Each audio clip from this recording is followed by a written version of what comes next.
জীবনে যদি কিছু করতে চাও তাহলে একলা কিভাবে লড়তে হয় তা শিখে নাও।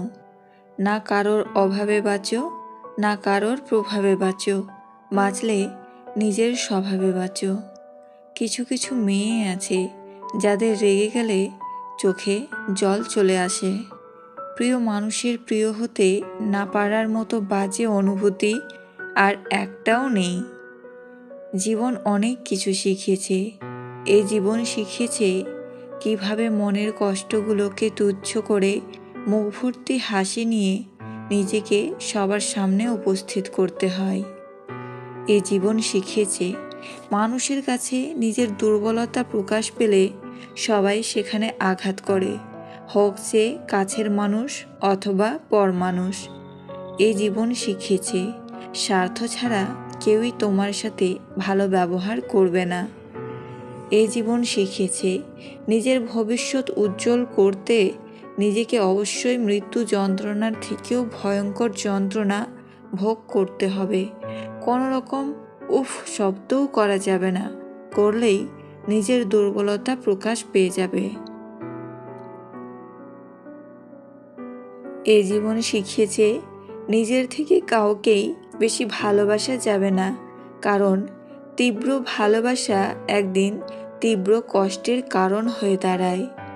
আমি সম্মান করি ওই ব্যক্তিকে যে ব্যক্তির বিশ্বাস মানুষ বারবার ভেঙে ফেলার পরেও ব্যক্তিটি কারো বিশ্বাস নিয়ে খেলা করে না, কারণ সে ব্যক্তি জানে বিশ্বাস ভেঙে যাওয়ার কী যন্ত্রণা। সেই সম্পর্ক কখনো ভাঙে না যে সম্পর্ক টিকিয়ে রাখতে দুজনেই সমান চেষ্টা করে।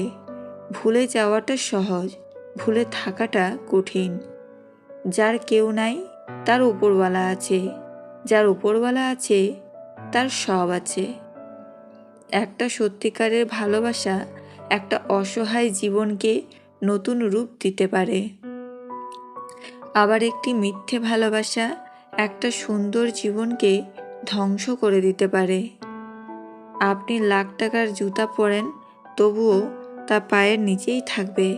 1 টাকার বিনিময়ে পাওয়া কোনো ভিখারিও দোয়া সর্বদা মাথার ওপর থাকে। কবরে বাঁশ পচার আগেই লাশ পচে যায়, তবুও মানুষের অহংকার কমে না। ভাগ্য যেন নিজের হাতেই ভাগ্য কেড়ে নিচ্ছে, স্বপ্নগুলো যেন কাছে ডেকে দূরে সরে যাচ্ছে। চারপাশের হাজারো সফলতার গল্পগুলো আমার মনটাকে ধীরে ধীরে মেরে ফেলছে। পুরো পৃথিবী যেন আমার বিরুদ্ধে চলছে। আমি যেন সবার কাছে ফেলে দেওয়া কাগজের মতো হয়ে গেছি। আমার হাসি খুশি দিনগুলো যেন আমায় চিরতরে বিদায় দিয়েছে। আমি যেন নিজের বেঁচে থাকা নিয়ে অনেক বিরক্ত হয়ে গেছি। না খারাপ লাগছে, না ভালো লাগছে।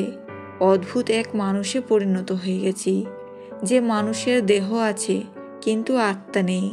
এ যেন একটা জীবন্ত লাশ। অনেক ধরনের একাকিত্ব আমায় ঘিরে রেখেছে। সব থেকে বড় একাকিত্ব হলো নিজেকেই নিজের ভালো লাগছে না। এই মনটা দিনরাত একটাই দোয়া করছে, ভগবান আমি আর পারছি না, আমি অনেক ক্লান্ত, একটু শান্তি দাও। সেকেন্ডের জন্য হলেও একটু শান্তি দাও, নয়তো আমাকে তোমার কাছে নিয়ে যাও। একেই বলে ডিপ্রেশন।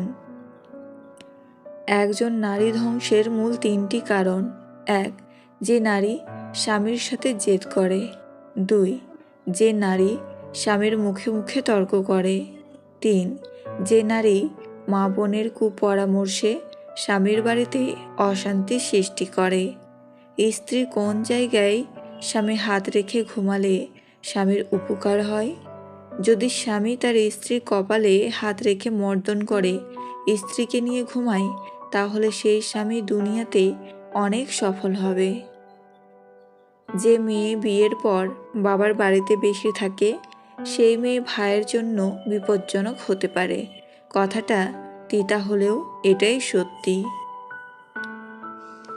যদি তোমার শত্রুর সাথে তোমার বন্ধুকে ওঠা বসা করতে দেখো, তাহলে জেনে রেখো এরা দুজনেই তোমার শত্রু। একজন প্রকাশ্যে, অন্যজন গোপনে। যে কোনো সম্পর্কে তৃতীয় ব্যক্তি ঢুকলে সেই সম্পর্ক আর আগের মতো থাকে না।